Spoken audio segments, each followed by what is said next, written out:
Recording. Um, hey guys, welcome back. This is History of Digimon, Digital Monsters, Season 1, Episode 20. This is about Episode 19 of Season 1. Now, before I actually start talking about it, I want to show you guys this. Um, this is my Pokemon impression, guys. One, two, three, you're stuck in the tree. Not here, not here. I need a new cable company.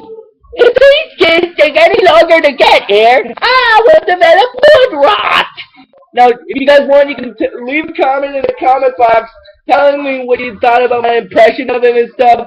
And then now I'll get into the actual story of the episode. And what happens is Ty is asking, did he find this episode is appropriately titled. It's kind of called "The Prisoner of the Pyramid." That's what it's called in the English stuff. I can't remember what it's actually called in the Japanese stuff for you guys, but I won't talk. And and the reason why it's called "The Prisoner of the Pyramid" is because one of the characters that shows up in the episode is trapped inside the pyramid and stuff. Now I'll just get into the actual storyline of the episode. What happens is Ty is asking, did he find some kind of solitaire program and stuff? And then is he saying that he did one better? He said that Datamon has hardwired the entire desert to create like an extensive computer network, and that his guess is that it's where they're at is one of his remote data access terminals. And then Ty's saying, great, let's crash it, and then after Izzy said that it's possible that he and Edamon's computer systems have totally compatible systems and stuff. They get an email and then from someone inside Edamon's pyramid, and he's like, and then when it goes to where Edamon is, Edamon's like, what do you mean the system's down? I don't want any excuses. I want those stinking kids located now. And then what happens is one of the guys in mine is like, yes, I'm Datamon, sir. The most majestic royal one. And then what happens after that is the other guy in mine is telling him that the problem is that they got to glitch at the pyramid to his computer, and then Adamon's like, Datamon, get me there in a hurry, you floppy-eared little freaks. Let's roll. Now, if you guys are wondering who Datamon is, he's a tiny robot-like Digimon. I won't explain too much about him until I get to the point where he shows up. I just thought I'd get that first part out of the way, though. What happens is, Joe's complaining a bit again. He's like, oh, I don't like the look of this. I don't like the look of this one bit. I don't like the look of it. I don't like the smell of it.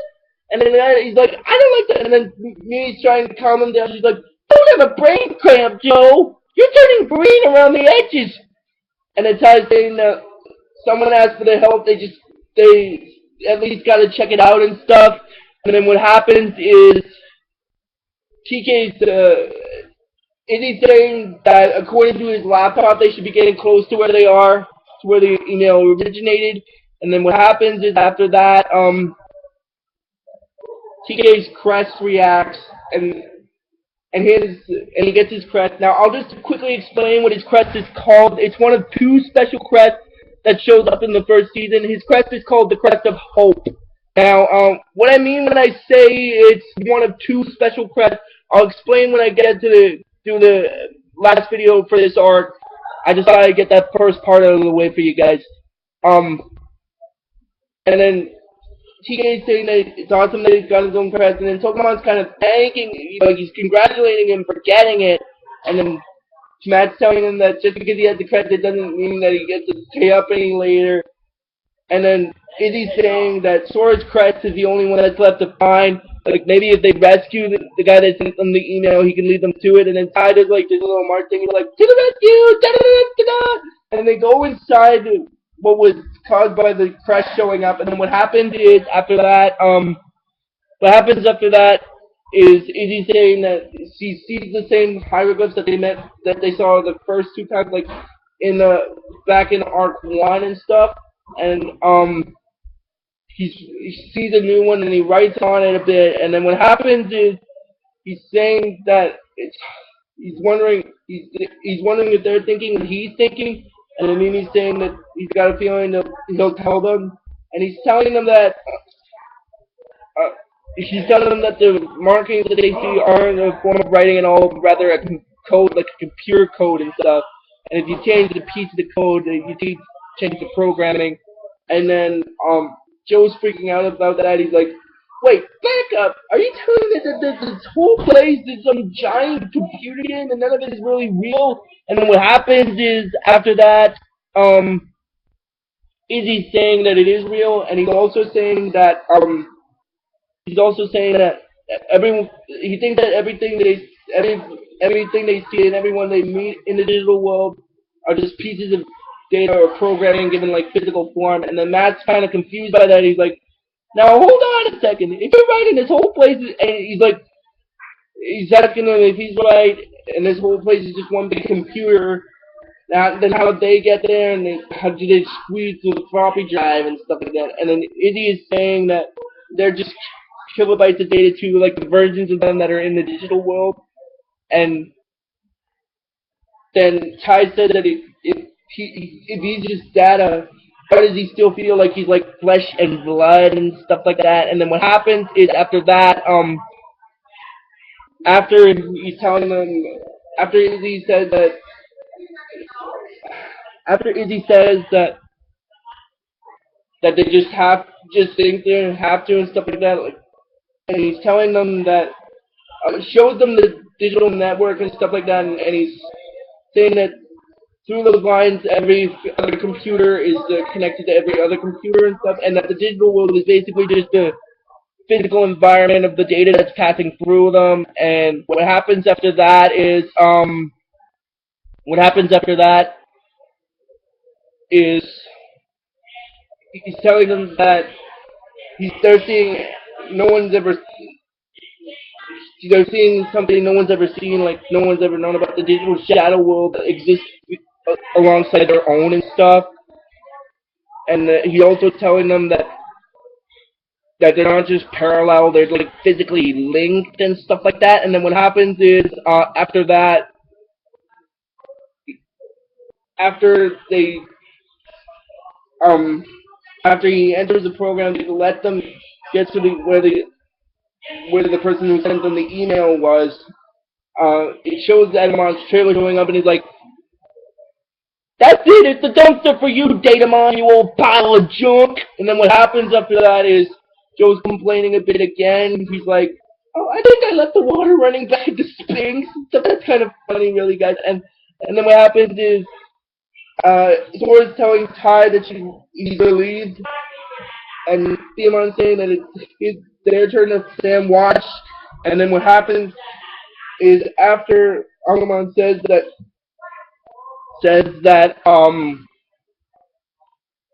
it's fun watching a bunch of rocks and stuff, and they go into the cave, into the ruins and stuff like that. And then before Ty goes in there, Sora's asking him that Edamon is bad news.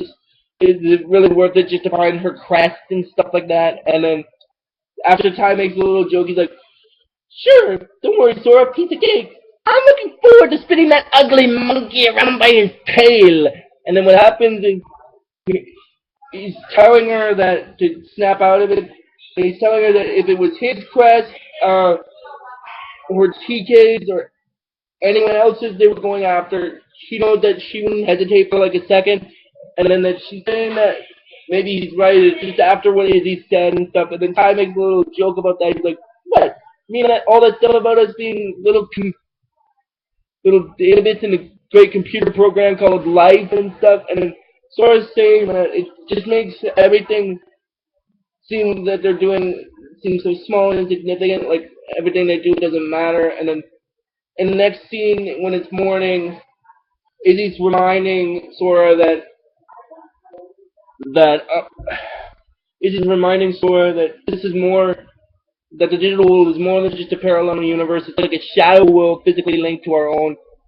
Anything that happens there can have a direct effect on the other. And then they keep going through it, and then they go to where the computer program thing is, and then what happens is after that, the thing that says in the email is introduced, and his name is Datamon, by the way, guys. Um, he's a small robot like Digimon and stuff, and he's also saying, and Datamon is saying that he disappeared some time ago, and nobody ever knew really what happened to him and stuff. And then Sora's wondering if it's the same, if it's the person that sent him the email, and he, and Datamon's saying that it is. And then what happens after that is Datamon's telling them about how long ago he fought Edamon and lost and stuff, and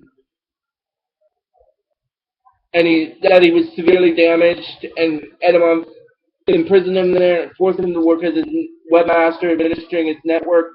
However, without Edamon knowing, he was able to slowly repair himself and stuff, and he gained control over Edamon's network, like not total control, but in his words, enough to bring some misery to that blubbering baboon. And then he's telling them that